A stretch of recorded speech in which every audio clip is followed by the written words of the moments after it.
वाह, तुम्हारा तरबूज का खिलौना सच में बहुत बढ़िया लग रहा है बेटे। हाँ पापा, मुझे ये बहुत पसंद है। तो तैयार हो चलाने के लिए? हाँ, मैं चलाऊंगा। बेटा, रोते नहीं। देखो, वहाँ एक और है।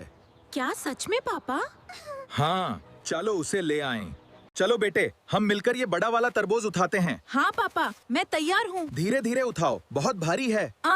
थोड़ा मुश्किल है। देखो, ये है सबसे ताजा और रसीला तरबूज। जी जरूर। ये रहा तुम्हारा तरबूज का टुकड़ा। बहुत बहुत धन्यवाद। और कौन लेगा ताजा तरबूज? आओ आओ। वाह बेटा, ये देखो कितनी शानदार गाड़ी है ना? हाँ पापा, ये बहुत अच्छी है, मुझे यही चाहिए। ठीक है, तो फिर ये हमारी हुई। ये शुक्रिया पापा।